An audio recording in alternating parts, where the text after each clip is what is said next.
First of all, I want to thank you, Brandy, for choosing me for the sustainability stage. I am Rajesh Tolukia. My company name is Hari Krishna Exports. We started from based in India. My uncle and my father, their four brothers, were started in 1992. And I know sharing with you and a lot of things that we had shared with you. So we are manufacturing diamonds and jewelry, and after we started in 1992, we have a lot of focus on employees' activity and social impact. Before 3 years, when I was noting down what activities we do internally, I was able to write all the sustainable goals from United Nations. And when I say 17 sustainable goals, and my family was doing all, and we have been privileged as a second generation to take it forward and sharing our sustainability stage here at JCK, because I remember first time we came here was 1999, and my eldest brother is still here, then we should have our operations here. I'm so glad that I'm sharing this stage here. Thank you very much for giving us this opportunity. Okay, so my first question for each of the panelists is the following.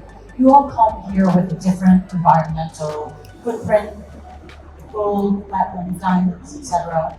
How is your organization addressing these environmental impacts of your core material?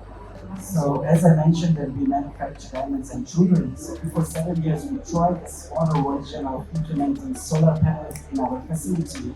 And today, if I may say that all the diamonds that we manufacture in our facility are all 100% to solar energy, and that is what we all are talking and discussing and sharing the sustainability stage all about. So we are promoting a lot more renewable diamonds that we talk to our clients when they buy from us, and they're privileged that all the diamonds that we supply to them are through renewable energy. And when we talk about traceability, I still remember in 2010, my brother who handled jewelry division, and he implemented traceability program called My Diamond Story program in the US, and started with Macy's for the first time in 2010.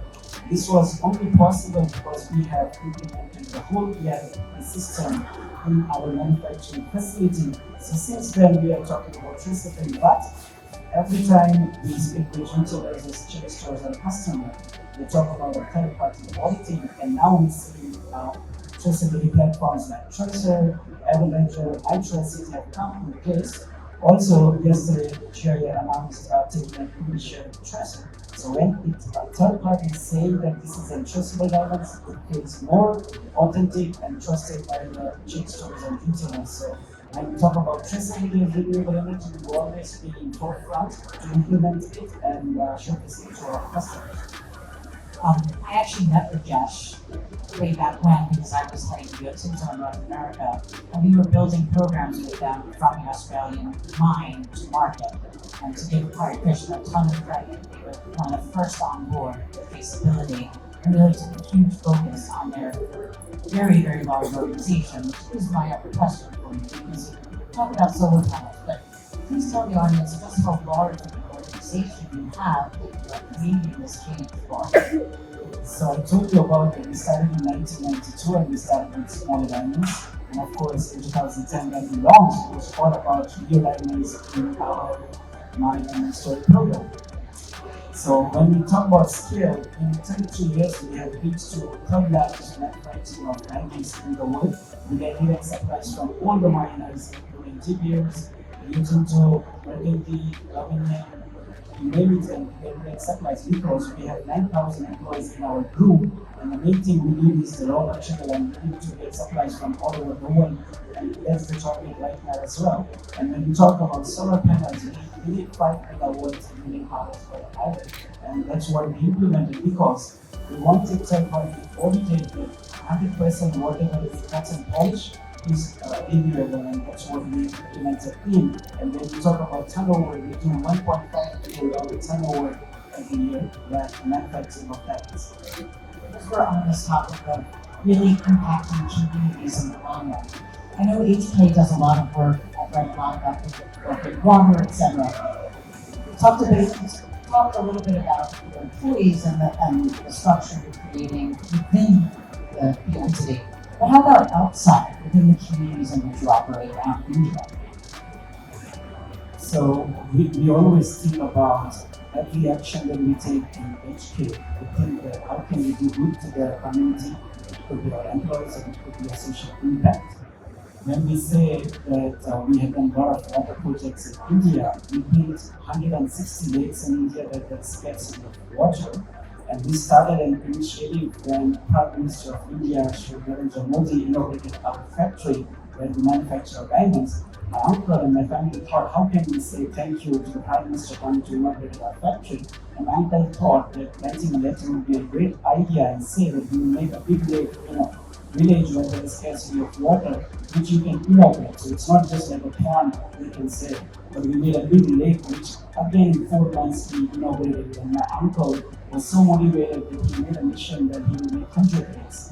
At 75, we again went into UI for a wedding of my younger brother, and he was shocked to see that a single man can make 75 lakes. He announced in all the districts in India. In India, there are 700 districts, and he announced it that every district must make 75 lakes. So what I want to share here is the inspiration could be anywhere, and the Prime Minister also takes inspiration from a family like us.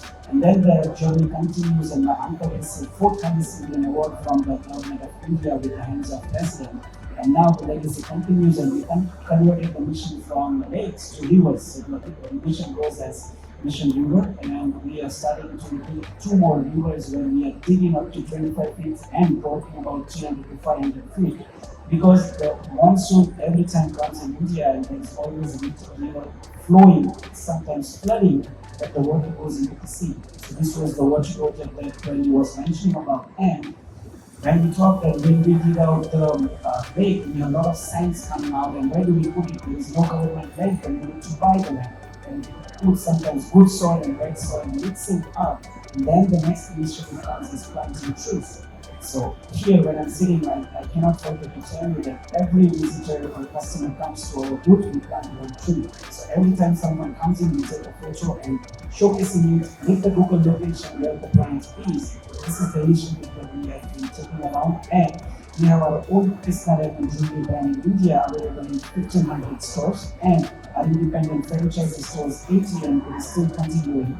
So every jewelry we sell, we plant one tree on the customers, and we feed 100 people when we sell jewelry. So it's such an initiative, as I mentioned, this has become our DNA that whatever decision we want to take for our employees or for the customers, or to get the social impact, we implement such initiatives. 2023, there was Watch conference happening in last 46 years. There was no conference happening at United Nations, and I told my uncle that there is a Watch conference happening in United Nations. He's like, yeah, so what? I said we must share what we have done in India, and this could be replicated anywhere in the world. And we gathered the industry over there, building up signets, households, jewelry, watches and jewelry initiative all together. And as you mentioned, what are we doing outside India? We honor the lake in the name of every stakeholders because of whom we have grown. It was including TBS, signets, household. You will not believe.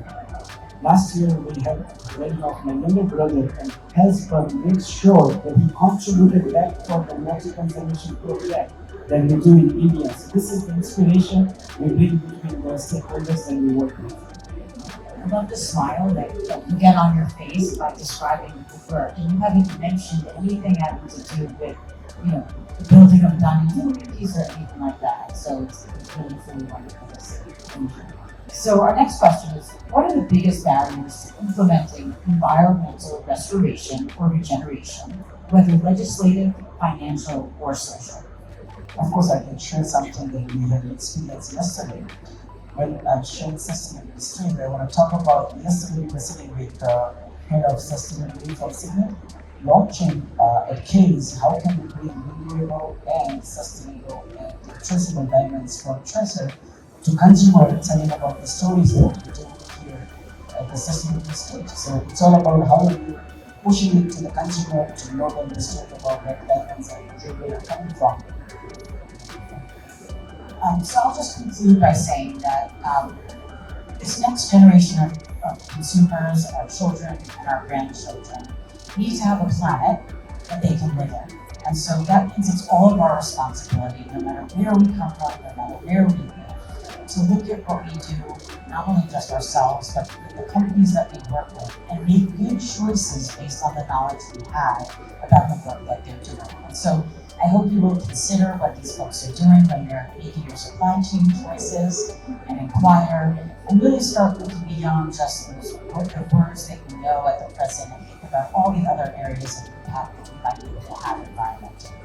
So thank you all for being here. Thanks to these incredible panelists. Thank you for the work that you do every single day to make the world a better place.